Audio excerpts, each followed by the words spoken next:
ఇచ్చిన అన్ని హామీలను జగన్ అమలు చేశారని, నవరత్నాలు కూడా అమలు చేసిన ఘనత జగన్కే దక్కుతుందని మాజీ ఎమ్మెల్యే వెంకటరామిరెడ్డి అన్నారు.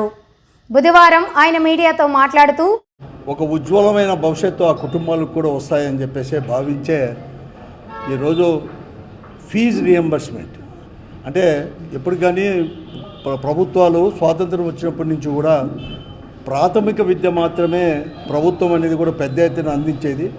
కానీ మారిన పరిస్థితులకు అనుగుణంగా కూడా ఇంజనీరింగ్ చదవాలన్నా, అలాగే పీజీ కోర్సులు చదవాలన్నా, డిగ్రీ కోర్సులు చదవాలంటే ఎంతో ఖర్చుతో కూడుకునేది. కాబట్టి సామాన్యమైన కుటుంబాల నుంచి చదువు అనేది కూడా ఒక ఇంటర్మీడియట్ అంటే 12th క్లాసు ఇంటర్మీడియట్ వరకు అయిపోతానే వదిలేసేవారు. అట్లా కాకుండా ఉన్నతమైన చదువులు ఆ కుటుంబంలో రావాలంటే ఆర్థిక భారం ఆ కుటుంబాలపైన పడకుండా, కులము మతము ఆర్థిక పరిస్థితులు చూడకుండా అందరూ చదవాలంటే ఒక ఫీజు రియంబర్స్మెంట్ అనేది కూడా తీసుకొని రావడం జరిగింది. ఆ ఫీజు రియంబర్స్మెంట్ వచ్చిన తర్వాతనే ఈ రాష్ట్రంలో ఎంతోమంది పేద కుటుంబంలో ఉండేవారు అందరూ కూడా పెద్ద ఎత్తున కూడా ఇంజనీరింగు, డాక్టర్లు, టెక్నికల్ కోర్సెస్ ఇవన్నీ కూడా చదివి ఎంతోమంది విదేశాలకు వెళ్ళిపోయారు. ఈరోజు తర్వాత ఎక్కడ చూసినా కూడా ఇంజనీర్లకు ఇతర రాష్ట్రాల్లో కూడా ఉద్యోగస్తులు మన ఆంధ్రప్రదేశ్ తెలుగు వారు ఉన్నారంటే ఆ ఫీజు రియంబర్స్మెంట్ వల్లనే, ఉన్నత చదువు చదివిన వల్లనే.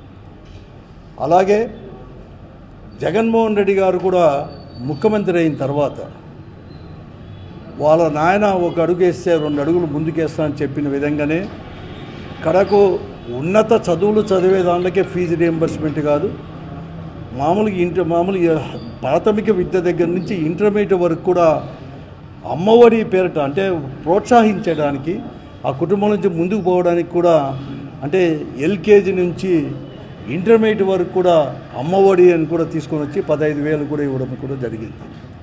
ఇవన్నీ జరిగితే మొత్తం పైన జగన్మోహన్ రెడ్డి గారు ముఖ్యమంత్రిగా ఉన్నంత కాలం 5 సంవత్సరాలు 2019 నుంచి 24 వరకు కూడా ఒక విద్యా రంగంలోనే 73,000 కోట్ల రూపాయలు అంటే ఫీజు రియంబర్స్మెంట్ కావచ్చు, అమ్మఒడి కావచ్చు, నాడు నేడు స్కూళ్ళ దగ్గర కానీ బుక్స్, డ్రెస్సులు ఇవన్నీ కూడా తీసుకొని వచ్చేసి 73,000 కోట్ల రూపాయలు కూడా ఖర్చు పెట్టడం జరిగింది వైఎస్ఆర్ కాంగ్రెస్ పార్టీ ప్రభుత్వం కూడా. అలాగే జగన్మోహన్ రెడ్డి గారు ముఖ్యమంత్రి అయిన తర్వాత 2019లో అంతకంటే ముందు కూటమి ప్రభుత్వంలో ఉన్నప్పుడు కూడా ఆ రోజు కూటమి 2014 నుంచి 19 వరకు ఎవరు కానీ వారు కూడా ఏదైతే రాజశేఖర రెడ్డి గారు ఫీజు రియంబర్స్మెంట్ పెట్టారో దాన్ని కొనసాగించే పద్ధతిలో కూడా 1780 కోట్లు కూడా ఆ రోజు బకాయిలు పెట్టిపోతే ఆ ప్రభుత్వం కూడా ఆ బకాయిలతో పాటు 19-20కి సంవత్సరం కలిసి ఒకే మారు అంటే 2020 చివరిలో ఒకే మారు కూడా 4,000 కోట్లు అంటే పాత బకాయిలు కూడా అంటే ఆ ప్రభుత్వం ఉన్న బకాయిలు 1,788 కోట్లతో పాటు 4,000 కోట్ల రూపాయలు కూడా రిలీజ్ చేసిన ఘనత కూడా ముఖ్యమంత్రిగా జగన్మోహన్ రెడ్డి గారిది. ఈరోజు ఈ రాష్ట్రంలో కూటమి ప్రభుత్వం ఏర్పడి 8 మాసాలు కూడా పూర్తి అవుతూ ఉంది. మార్చికి అనేది కూడా అకాడమిక్ ఇయర్ కూడా ఎండ్ అవుతూ ఉంది. ఈరోజు ఇంజనీరింగ్ కాలేజీలో కానీ, ప్రైవేటు డిగ్రీ కాలేజీలో కానీ, ఐటీఐలో, పాలిటెక్నిక్ కాలేజీలో, ప్రైవేట్ దాంట్లో కూడా చాలామంది కూడా ఫీజులు కట్టాలి అని ఒత్తిడి కూడా చేస్తూ ఉన్నారు. వెంటనే కూడా చెల్లించాలి అంటున్నారు. కానీ ప్రభుత్వం మాత్రం నిమ్మకు నీరెత్తినట్లుగా ఎక్కడ కానీ ప్రభుత్వంలో చలనం కూడా ఎక్కడ కానీ లేని కూడా లేదు.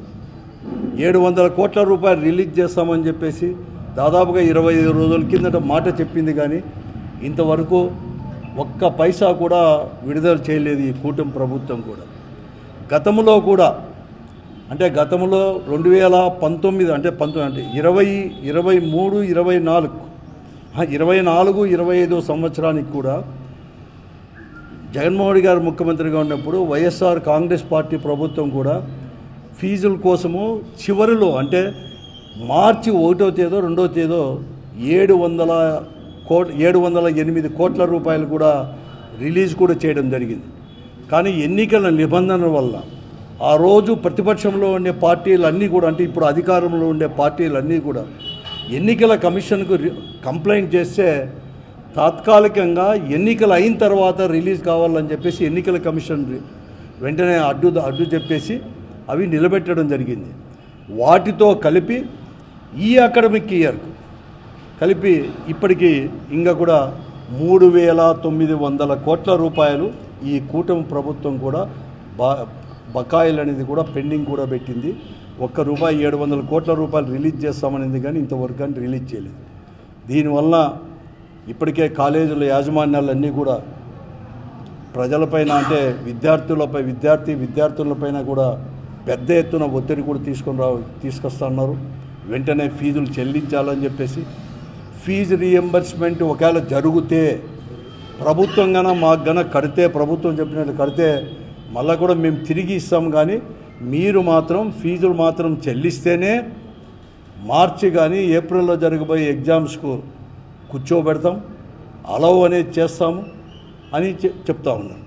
అదే కాకుండా 2023-24 అకాడమిక్ ఇయర్ పూర్తి అయిపోయి పాస్ అయిన వారు అంటే 24 ఏప్రిల్ తర్వాత పాస్ అయిన వారికి చాలామందికి కూడా ఇప్పుడు కూడా పాస్ అయినా కూడా వారు ఇంకా కూడా ఫర్దర్ స్టడీస్ పీజీ కోర్సులకు పోవాలని కొంతమంది, విదేశాలకు పోవాలని చెప్పి కొంతమంది అయితే ఉద్యోగాలకు సెలెక్ట్ అయిన సర్టిఫికేట్ అనేది కూడా కాలేజ్ వారు ఇవ్వలేదు కాబట్టి ఇవ్వకుండా కూడా చాలామందికి కూడా పెండింగ్ కూడా పెట్టారు. వారు కూడా కాలేజీల చుట్టూ కూడా ప్రతిరోజు కూడా ప్రదర్శన చేస్తూ ఉన్నారు, కలెక్టర్ల దగ్గరికి పోతున్నారు. ప్రతి సోమవారం కూడా గ్రీవెన్స్లో నాకు తెలిసినంతవరకు రాష్ట్రంలో ప్రతి సోమవారం గ్రీవెన్స్ ఉంటే చాలు విద్యార్థులు కూడా చాలామంది కూడా ఈరోజు హైయర్ ఎడ్యుకేషన్ కంప్లీట్ అయిన వారు వీళ్ళందరూ కూడా వెంటనే కూడా మీరు ఫీజులు చెల్లించండి, సర్టిఫికేట్లు తీసుకొని మేము ఫర్దర్ స్టడీస్కి పోతాం, ఇప్పటికే ఒక అకాడమిక్ ఇయర్ లాస్ అయిపోయింది అని చెప్పేసి పెద్ద ఎత్తున చేస్తూ ఉన్నారు. కానీ కూటమి ప్రభుత్వంలో కానీ ప్రజాప్రతినిధుల్లో కానీ ఎక్కడ కానీ చదువుకోలేదు లేదు. కాలేజీలకైతే మేము చెప్పాము, ఎవరు కానీ ప్రెజర్ చేయొద్దండి అని చెప్పి కలెక్టర్ల ద్వారా ప్రభుత్వం ఏమో చెప్పిస్తూ ఉంది. కానీ ఏ యాజమాన్యం కానీ ఈరోజు నేను జిల్లాలో ఇక్కడే చూస్తున్నాను, అనంతపురం జిల్లాలో చూస్తున్నాను ఇంజనీరింగ్ కాలేజీలన్నీ కూడా ఏ యాజమాన్యం కానీ ప్రభుత్వం చెప్పిన మాట ఇవ్వలేదు. కొంతమంది యాజమాన్యం మాత్రం కొన్ని కాలేజీల్లో మాత్రం మిమ్మల్ని ఎగ్జామ్ కూర్చోబెట్టుకోవాలంటే ఫీజులు కట్టితేనే కూర్చోబెడతాం, వారు వెనక్కిస్తే మళ్ళా తర్వాత మీకు వెనక్కి చెల్లిస్తామని చెప్పి చెప్తా ఉన్నది. కొంతమంది అయితే బాండ్ల పైన, అది చాలా తక్కువ మంది, బాండ్ల పైన తల్లిదండ్రులు సంతకం పెట్టి మేము కన్నా ఫీజు కట్టకపోతే కట్టే సర్టిఫికేట్ తీసుకుంటామని చెప్తే మాత్రమే ఇస్తామని చెప్తాను. ఈ పరిస్థితుల్లో ఉంది. చాలా మార్లు ప్రభుత్వానికి కూడా అన్ని విద్యార్థి సంఘాలు కావచ్చు చాలా అందరూ కూడా చెప్పినా కూడా ఇదిగో అదిగో అంటున్నారు, కానీ ఎక్కడ కానీ ఇవ్వలేదు. కానీ ఈరోజు గత ప్రభుత్వమే 23-24 సంవత్సరంలో దానికే ఫీజులు అనేది కూడా కొద్దిగా బకాయిలు పెట్టి ఉంది అని చెప్తారు. నేను కాదం లేదు, government is a government, it is a continuous. ఎవరు అధికారంలో ఉన్నారు, ఎవరు ముఖ్యమంత్రులు ఉన్నారు, ఏ పార్టీ అధికారంలో ఉండేది ప్రభుత్వం చేస్తూ ఉంది అనేది ఎప్పుడు చూడరు అనమాట. It is a continuous process. Government అనేది ఎప్పటికి కానీ ఉండదు, గవర్నమెంట్ అనేది ఉంటుంది. కాబట్టి ఏ గవర్నమెంట్ ఇచ్చినా చెల్లించాల్సిన బాధ్యత కూడా.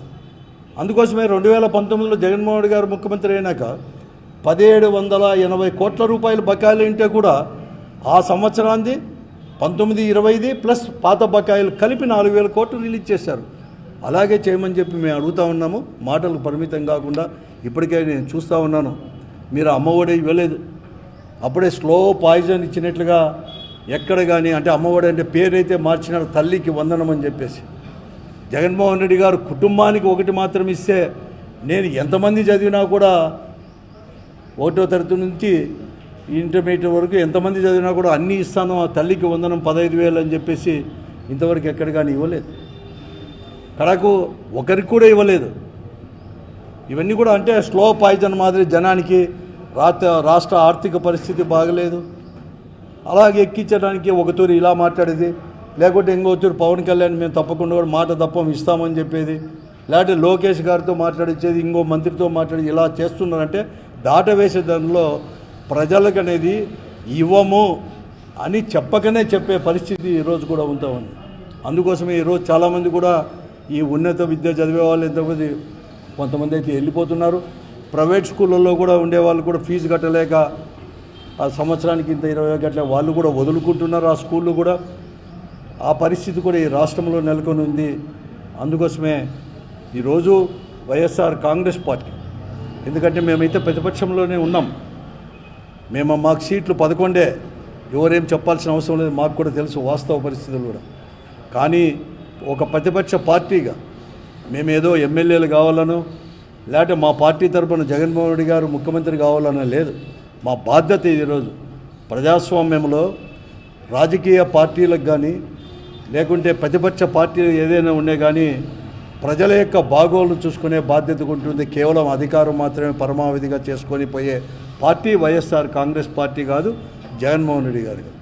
అందుకోసమే ఇప్పటికే రైతు సమస్యలపైన కానీ లేకుంటే పెద్ద పెనుభారం అనేది కూడా ఎలక్ట్రిసిటీ ద్వారా కూడా వారు వేస్తూ ఉంటే దానిపైన కూడా వినతి పత్రాలు ఇచ్చాం. దాంట్లో భాగంగానే ఈరోజు మరొక మారు కూడా ప్రభుత్వానికి ఇప్పుడే మేము హెచ్చరికలు చేశాం వైఎస్ఆర్ కాంగ్రెస్ పార్టీ తరఫున. ఇది మంచి పద్ధతి కాదు, వెంటనే ఫీజులు కూడా ఫీజు రియంబర్స్మెంట్ అన్నీ కూడా పాత బకాయిలు ఈ సంవత్సరం బకాయిలు అవన్నీ కూడా చెల్లించి ప్రజల యొక్క జీవితాలతో ఆడుకోకుండా వారి యొక్క ఆడుకోకుండా కూడా వెంటనే చెల్లించాలని చెప్పేసి మేము ఇప్పుడు చాలా మార్లు కూడా మా వైఎస్ఆర్ కాంగ్రెస్ పార్టీ అధ్యక్షులు జగన్మోహన్ రెడ్డి గారితో పాటు మేమందరూ కూడా అనేక రకాలు కూడా చేశాం. చివరగా రేపు 5వ తేదీ బుధవారమే కదా, 5వ తేదీ ఏమైంది బుధవారం, రేపు 5వ తేదీ బుధవారం అనుకున్నాం. 5వ తేదీ అంటే వచ్చే నెల ఫిబ్రవరి 5వ తేదీ ఒక ర్యాలీ ద్వారా ఆ ర్యాలీలో పోయి కలెక్టర్ ఆఫీస్ వరకు పోయి కలెక్టర్ దగ్గర వినతి పత్రం ఇచ్చి చివరి హెచ్చరిక ప్రభుత్వానికి ప్రజల తరపున చేయాలని చెప్పి మేమంతా కూడా వైఎస్ఆర్ కాంగ్రెస్ పార్టీ నిర్ణయించింది ఈ రాష్ట్రంలో. దాంట్లో భాగంగానే అనంతపురం జిల్లాలో అందరు విద్యార్థులకు కూడా ఎవరు కానీ అధైర్యపడద్దండి, మానసిక ధైర్యాన్ని విద్యార్థులు కానీ లేకపోతే తల్లిదండ్రులు కానీ కోల్పోవద్దండి. ప్రభుత్వం కన్నా మీకు ఆదుకోకపోతే వెంటనే చేయకపోతే మీ తరపున పోరాడడానికి వైఎస్ఆర్ కాంగ్రెస్ పార్టీ జగన్మోహన్ నాయకత్వంలో ఉంది అని చెప్పేసి కూడా మేము వచ్చేసి 5వ తేదీ కూడా పెద్ద ఎత్తున ర్యాలీ తీసుకొని పోతున్నాం. ఆ ర్యాలీలో విద్యార్థులు అలాగే ఆ విద్యార్థుల యొక్క తల్లిదండ్రులు వారికి సపోర్టుగా కూడా వైఎస్ఆర్ కాంగ్రెస్ పార్టీ నాయకులు కార్యకర్తలు వాటితో పాటు కూడా వైఎస్ఆర్ కాంగ్రెస్ పార్టీ శ్రేణులు అందరూ కూడా పెద్ద ఎత్తున చేసి ప్రజల కోసం పోరాటం చేసే దాంట్లో భాగస్వాములు కావాలని చెప్పేసి మేమందరూ కూడా విజ్ఞప్తి కూడా చేస్తాం.